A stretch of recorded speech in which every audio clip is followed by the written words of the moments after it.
"Sir, please marry my mommy. She's all I've got left now," begged the tearful girl to the cold CEO. The words, tremulous and raw, cut through the evening air like a cry for help no one was prepared to answer. Ethan Blackwood, seated at the head of a polished table on the patio of one of Manhattan's most elite restaurants, froze mid-conversation.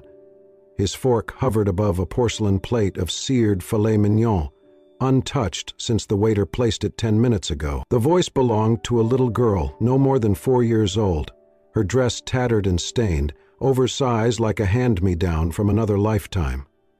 Her hair clung in wisps to her tear-streaked cheeks, and her fingers, tiny and trembling, clutched the sleeve of his navy Armani jacket. A hush fell over the table.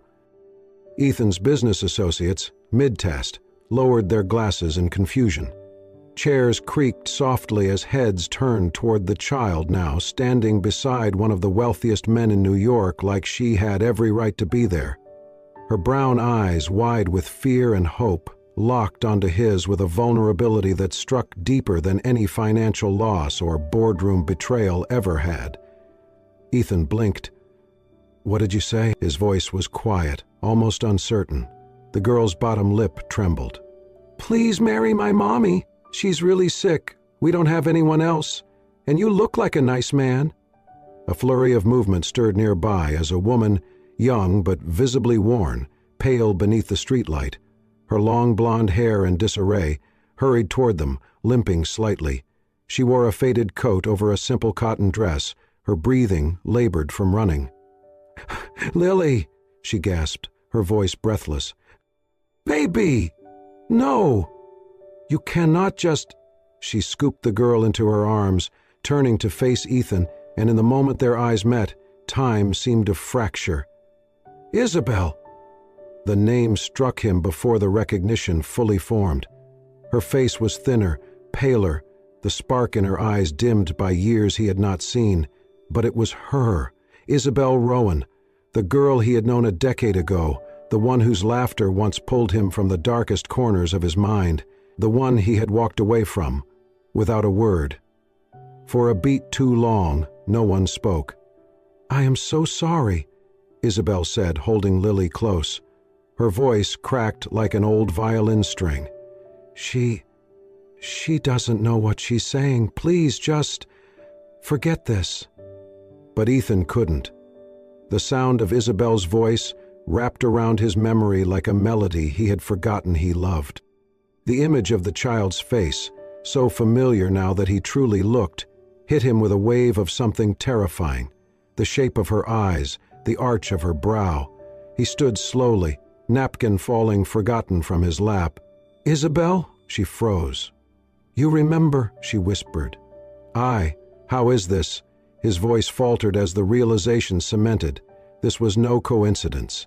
"Come on, Lily," Isabel said quickly, lowering her eyes and turning away. "We need to go." "No," Lily protested, her little hands reaching out toward Ethan again.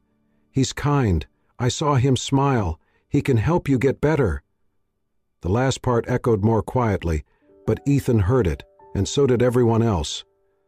He took a step forward, ignoring the stunned silence of his guests and the blinking confusion of the maitre d'.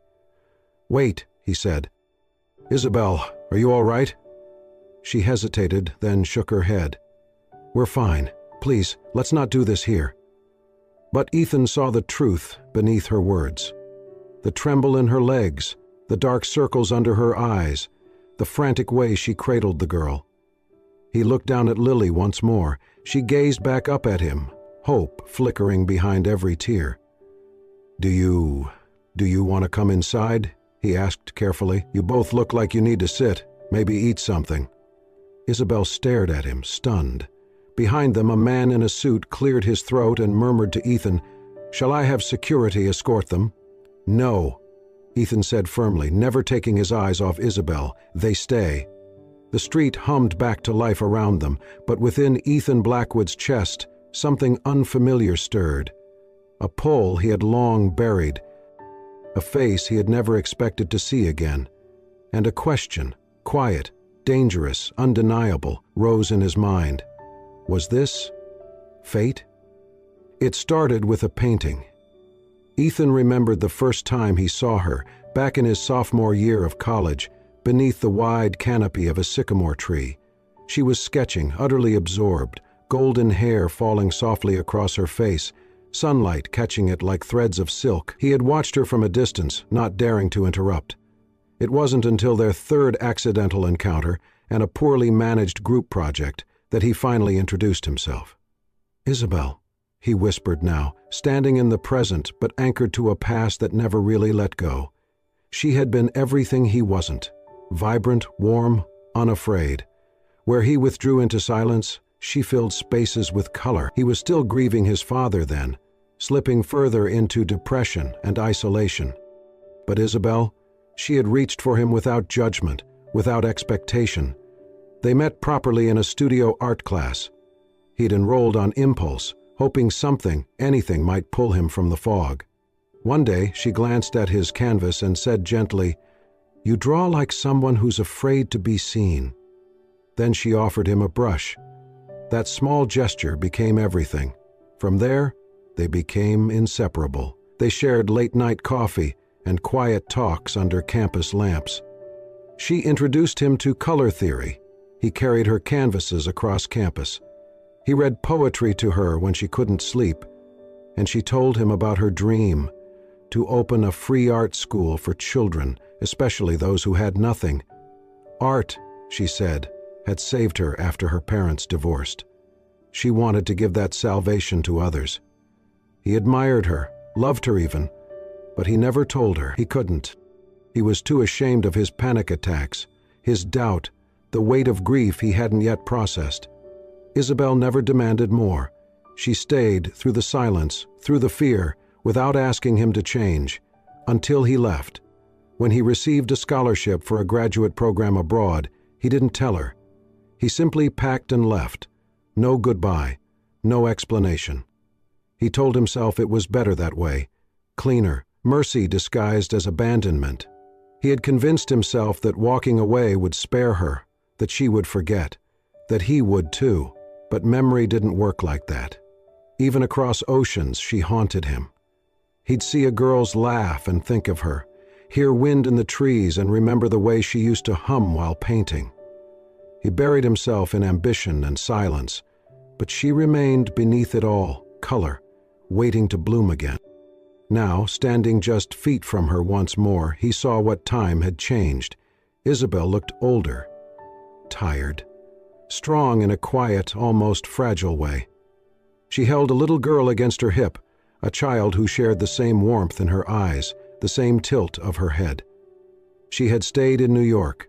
She had fought. She had become a mother, alone from the look of it. Ethan wondered what she had felt when he vanished. Had she waited for a letter, cried over his silence, moved on? His hands curled at his sides, the weight of every word unsaid pressing down on him. He could still hear her laughter, see the way she used to brush paint off her cheek, feel the touch of her fingers on his wrist when she found something funny. She was no ghost. She was real. Standing there, holding a child who had just begged a stranger to save her mother. That child. Something about the girl tugged at him deeper than memory. Her eyes, her smile, the shape of her face, the way Isabel hadn't corrected her when she called him kind, the way her voice trembled when she asked him to marry her mother. Could it be? He tried to push the thought away, but it clung to him, stubborn as hope. He had no right to wonder, not yet. But now he could no longer pretend Isabel was just a piece of the past. She was here, hurting, and maybe, just maybe, he still had time to make one thing right. It began with unease, a quiet gnawing in Ethan's chest that refused to go away after that night. Isabel had insisted they were fine, had tried to pull Lily away, but her eyes, sunken, tired, guarded, told another story. Ethan could not shake it. Something was wrong, deeply wrong. He made a single phone call, one that broke every boundary of personal and professional protocol. Within hours, he had her full name, address, and medical history placed on his desk. He told himself it was out of concern, that he was just trying to help. But the moment he saw the bold letters at the top of the file, congestive heart failure, degenerative valve disease, uninsured, his hands clenched into fists. She was dying, living alone with a child, taking odd jobs, skipping appointments. Her condition was worsening rapidly. A transplant was her only hope, but the waitlist was long and her eligibility unstable without consistent care or insurance. She had not even been to a cardiologist in 3 months. Ethan stood in the middle of his office, file trembling in his grip. The woman who had once been his entire universe was quietly fading out of hers, and she had said nothing. His next move was impulsive. He drove to the small apartment she shared with Lily, a narrow walk-up with peeling paint and rusted mailboxes.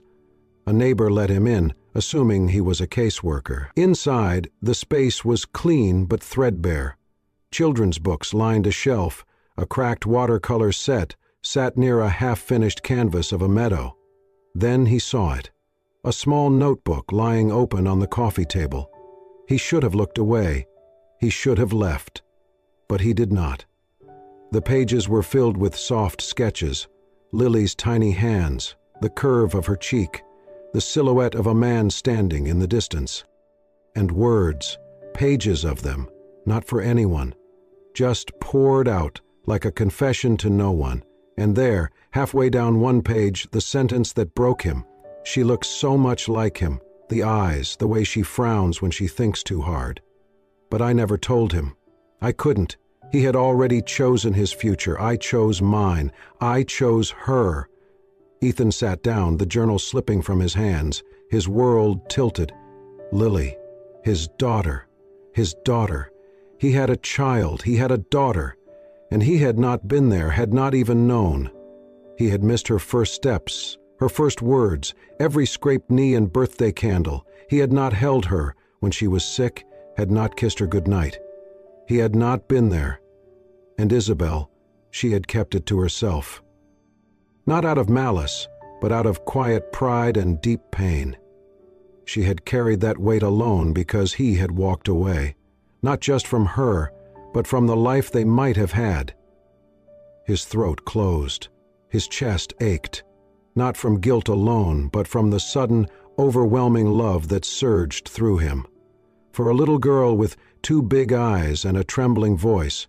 For the woman who had given everything to protect her. Tears filled his eyes. Not since his father's funeral had he cried like this. Not since the day he buried his ability to feel in exchange for ambition. But now, the dam broke, and in the silence of that small apartment, Ethan Blackwood wept. For the years lost, for the truth buried, for the 2 lives he had never meant to abandon, and for the fragile hope that maybe, just maybe, it was not too late to return.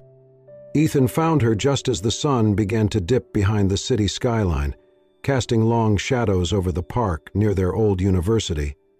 Isabel sat on a bench, Lily beside her, cradling a worn sketchbook in her lap. The same sketchbook she used in college, he realized. The cover now frayed, the corners bent, pages likely filled with years of stories told in color. He had rehearsed this moment over and over on the drive there, what to say, how to say it. But now, standing just feet away, he felt every word fail him. Isabel looked up as if sensing him before she saw him. Her expression did not shift, not anger, not surprise, just a quiet steel in her eyes that braced for whatever storm he brought. "I need to talk to you," he said softly. She glanced at Lily, who was engrossed in drawing something on the page, a house, maybe, or a son with arms. "Walk with me," she replied without looking up, rising slowly. They strolled in silence for a stretch, the air between them thick with everything unsaid. Finally, Ethan exhaled. "I know," he said. Her step slowed. "Know what?" He met her eyes. "That Lily is mine." A pause, just a breath, and then she looked away. "I found your journal," he added gently. "I read what you wrote. I'm sorry. I had no right. But I know now." Isabel stopped walking. "You had no right," she agreed, her voice cool but calm. "But I figured you would find out eventually." He nodded, swallowing hard. I want to be there. For her. For both of you." She turned to face him, arms crossed against her chest. "Now? After all these years?" "I did not know," he said. "If I had—" "You would have what?" Her voice sharpened, eyes blazing. "Chosen differently? Stayed? Written? You were gone, Ethan. No phone call, no letter, just silence." "I was young," he said, ashamed, scared. "I thought I was doing the right thing, that walking away would hurt you less." "It didn't," she replied, her voice tight. "It just hurt differently." He stepped closer.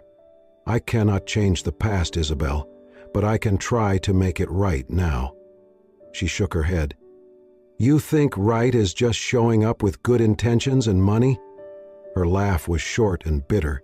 "You left me to raise a child alone, scared and broke. I built our life one scraped knee and sleepless night at a time. And I did it without asking for anything." He looked down, ashamed. But she was not done. "Do you think I would have kept her from you out of spite?" she said. "I was terrified. Of being rejected. Of asking for help and getting pity instead. I chose to protect her. I chose to be her mother, fully, unconditionally. I want to be her father," he whispered. "You do not get to want that now," she snapped. "She is not a want. She is a person. A child. With a heart and dreams and memories that do not include you." His throat closed. "I'm not saying no," Isabel continued, voice gentler now. "But I am saying this. If you want to be part of her life, it is not just about love. It is about staying. Every scraped knee, every stomach flu, every birthday party, every art show. If you cannot promise you will be there through all of it, then do not start." She stepped closer, her voice dropping to a whisper. "Do not walk back into her life unless you're ready to stay forever." Ethan stared at her, humbled, shaken to his core. This was not the girl he had left behind. This was a woman who had fought for every inch of stability, who had stood alone in the fire and come out with scars and strength he could barely comprehend, and God help him, he loved her more in that moment than he ever had before. "I am not walking away again," he said finally, his voice rough. "Not from her, not from you." Isabel searched his face for a long time, then gave a small nod, guarded, not yet trust, but something close. Then she turned and walked back toward the bench, toward their daughter, and Ethan stood beneath the lengthening shadows of the past, knowing that for the first time in his life, he was ready to choose something more than success. He was ready to choose them. It happened on a quiet Sunday morning, the kind where the city seemed softer, the noise dimmed by the hush of weekend routines. Ethan had returned to the small park near Isabel's apartment, not to intrude but to watch from a respectful distance. He had been doing it often lately, checking in without being seen, as if afraid that stepping too close might shatter whatever fragile bridge he had begun to rebuild. That morning, he spotted Lily kneeling near a patch of bushes, holding something carefully in her arms. A scruffy gray cat, tail twitching, eyes half closed in trust. Lily spoke softly, running her fingers through its matted fur. Ethan edged closer, remaining behind the low hedge, just enough to hear. "It's okay, Mr. Ethan," she whispered. "Mommy says you were kind. Once, maybe you still are." Ethan's breath caught. "Mr. Ethan?" He stayed there, hidden, heart pounding, as Lily continued petting the cat. "She talks about you sometimes in her sleep. I know she misses you, even if she won't say it when she's awake." Ethan's chest tightened. The innocence of it. The trust. The truth that slipped from a child's lips more freely than from any adult's heart. Later that evening he made a decision. He would not force his way in, but he could still help, quietly, consistently. He began with small things. A week's worth of groceries appeared at their door, no note, no explanation. Isabel asked around, but the neighbors knew nothing. Then a prepaid envelope arrived at the clinic's billing office, marked anonymously, covering Isabel's overdue fees in full. She tried to return the money through the front desk, but there was no account to trace. She grew suspicious but never said anything to Lily. Meanwhile, Ethan made excuses to spend time at the park where Lily often played. He watched from afar, sometimes close enough for small exchanges. One afternoon, Lily struggled with a tiny, wobbly bicycle. Isabel was on the bench, pale and clearly exhausted. Ethan, passing by, saw the moment Lily fell, just a little tumble, but enough to scrape her knee and bring tears. Before Isabel could rise, Ethan was already beside the girl, crouching down with instinctive care. "You okay, kiddo?" he asked, offering his hand. Lily looked up, blinking through tears. Then she nodded and took his hand. "You want to try again?" he asked gently. "I can help. I used to be terrible at bikes too." She sniffled. "You did?" "The worst," he said, smiling. From the bench, Isabel watched in silence. She did not call Lily back. She did not interrupt. And so Ethan stayed. He held the seat steady. He held the seat steady as Lily pushed forward, wobbling, then balancing, then finally flying on her own. She turned back, laughing, and Ethan felt something shift inside him. Not just pride, not just joy, connection. By the time they returned to the bench, Isabel was watching with unreadable eyes. "Thank you," she said softly. He nodded. "She's amazing." "She is," he hesitated. "You look tired." "I am," she admitted, "but I manage." He wanted to say more, wanted to take away every burden, but he held back. Later that night, he left a new helmet and a bottle of pediatric vitamins on their doorstep, along with a note in childlike handwriting that read, "For the best little bike rider in town." He signed it simply, "A friend." Ethan had once believed love was about grand gestures, but now he understood. It lived in the quiet things. In a held hand, a scraped knee cleaned with care, a bag of groceries, a steady voice saying, "Try again." And though Isabel's words remained guarded, though her eyes still held caution, her silence toward his quiet presence had shifted. She let him help. And that, he knew, was the first step toward forgiveness. It happened without warning. One moment Isabel was walking home from her shift at the bakery, paper bag in hand, cheeks flushed from the summer heat, and the next, her vision tilted. The sidewalk spun. Her chest tightened. Then the world went dark. By the time the ambulance arrived, she had collapsed completely. Someone had found Lily's emergency contact information in her bag, an unregistered number scribbled in careful handwriting. Ethan Blackwood. The paramedics called it with hesitation, unsure if a man like that would even answer. He did, and 20 minutes later, Ethan was sprinting into the ER of St. Luke's Hospital, breathless and pale. "Where is she?" he demanded. "Isabel Rowan. She was brought in." The nurse at the desk hesitated. "Are you family?" "Yes," he said without blinking. "I'm the only one she has." They let him through. Isabel lay unconscious, hooked up to monitors that beeped steadily, a pale contrast to her usually radiant face. The doctor pulled him aside with a grave look. "Her heart's failing faster than we anticipated. She needs emergency surgery. She's a candidate for a donor heart. We have a match available, but we need immediate consent and financial authorization." Ethan signed the papers before the doctor could finish the sentence. He paid the full amount up front, no questions asked. Lily arrived an hour later, escorted by a kind neighbor. She burst into tears when she saw her mother through the glass, clinging to Ethan without hesitation. "Is she going to die?" she asked, voice small and cracking. "No," Ethan said, kneeling to her level. "She's going to be okay, I promise. The doctors are going to help her." "But she needs someone to be there," Lily sniffled. "She gets scared when she's alone." Ethan lifted her into his arms. "She's not alone, sweetheart. Not anymore." The night stretched long and slow. Ethan sat beside Isabel's hospital bed for hours, his suit jacket folded over the chair, tie gone, sleeves rolled up. He never left the room unless it was to check on Lily, who curled up in the cot provided by the staff, holding tightly to a stuffed elephant Ethan had bought from the gift shop. He read to her from a book they found in the waiting area, some silly story about a bear who lost his hat and went on a wild adventure to find it. His voice was calm, steady. full of warmth he did not know he had. Eventually, Lily drifted off, her small hand resting against his.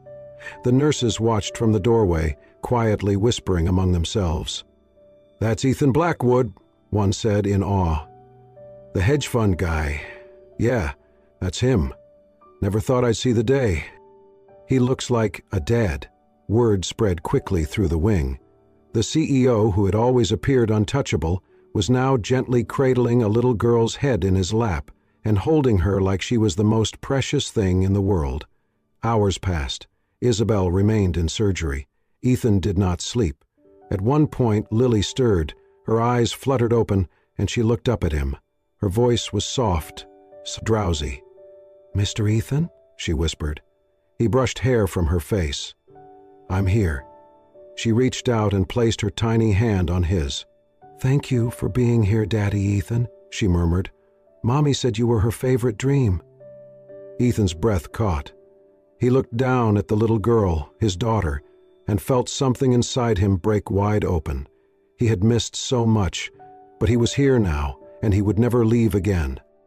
He kissed her forehead gently. "I'm not going anywhere." In that moment, in that sterile hospital room, filled with fluorescent light and the quiet hum of machines, Ethan Blackwood, CEO, businessman, billionaire, was no longer just those things.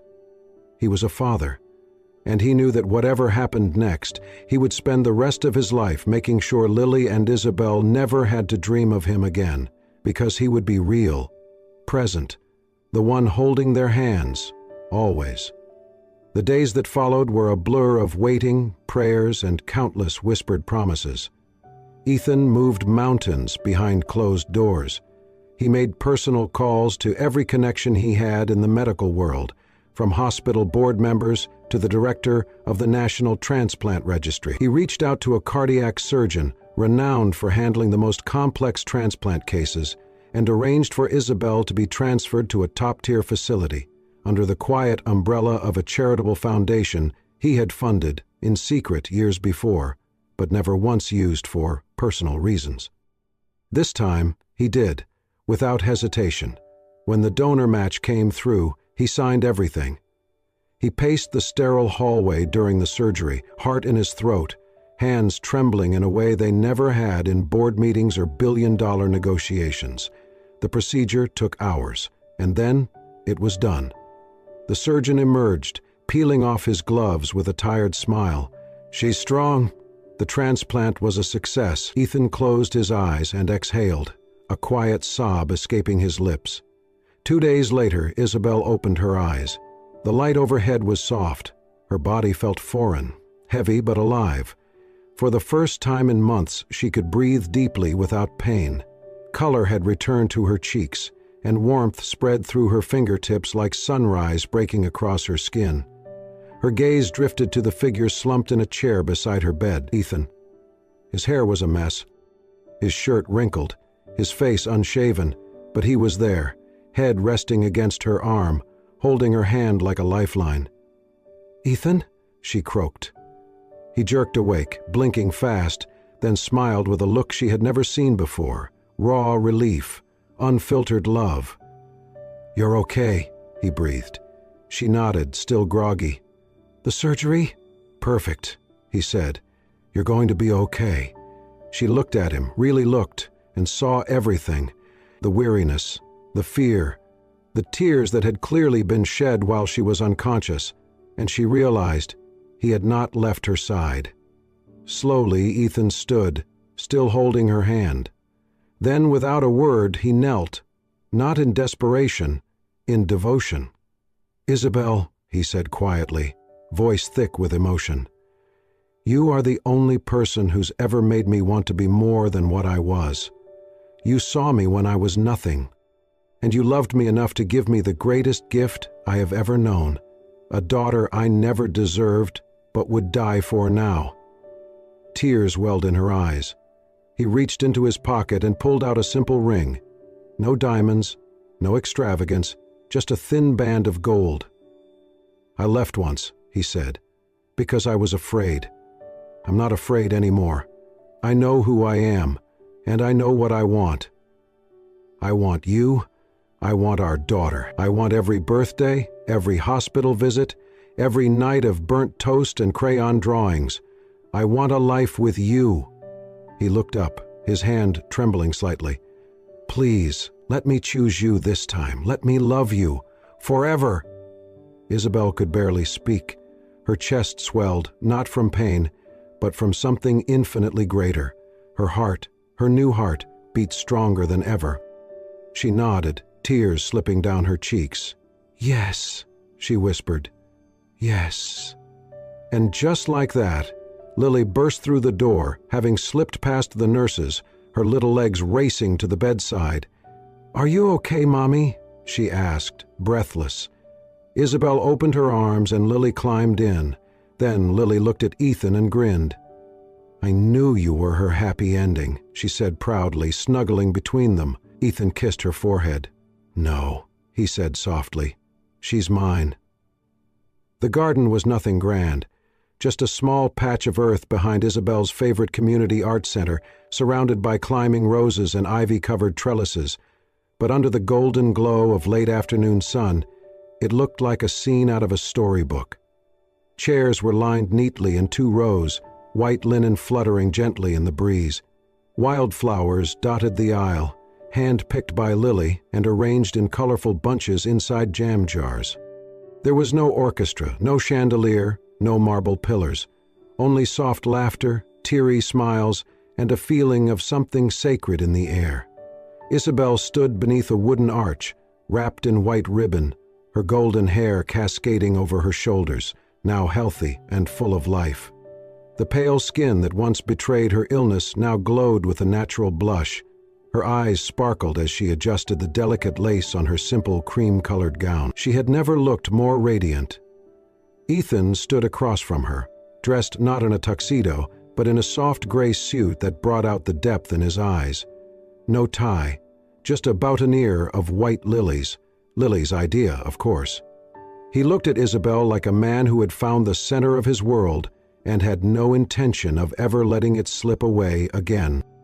And between them stood Lily, barefoot in a flower girl dress that twirled when she spun, holding a small basket of petals she had scattered with wild delight on the walk down the aisle. Her cheeks were rosy, her grin wider than the sky. The ceremony was short, intimate. Every word spoken was rooted in truth, in pain overcome and love reclaimed. The vows were handwritten. Ethan's voice shook slightly as he read his. "You were always the light, Isabel. Even when I chose darkness.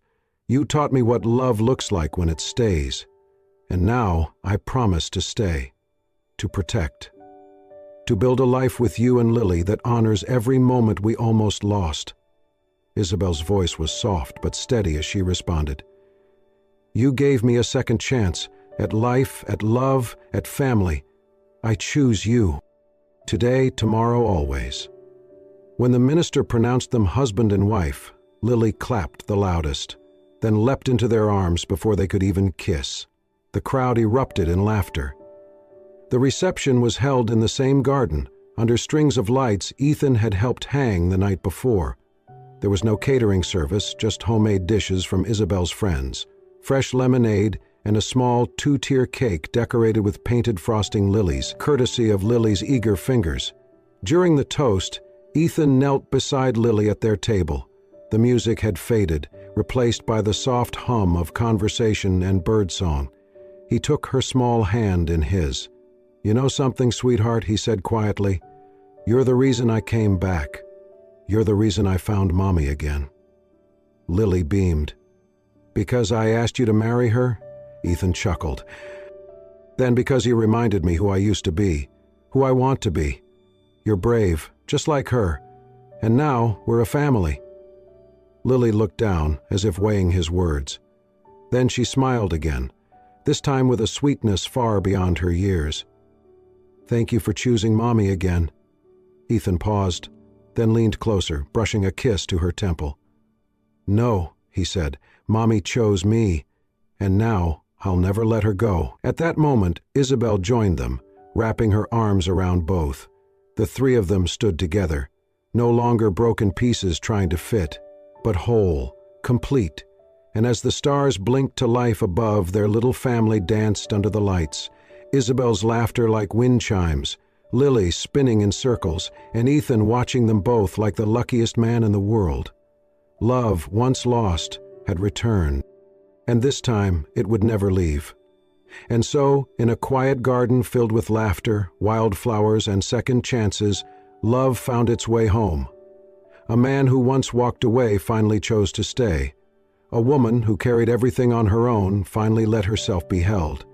And a little girl who believed in fairy tales helped turn heartbreak into a happily ever after. Sometimes, it takes the innocence of a child to remind us what really matters. Not wealth, not power, but love, presence, and the courage to say, "This time, I'm staying." If this story touched your heart, we invite you to be part of more journeys like this. Real stories, imagined with care, meant to heal, to inspire, and to stir your soul. Subscribe now to Soul Stirring Stories, where every tale reminds us that love is never too late and that hope is always worth holding on to. Until next time, keep believing in the magic of compassion.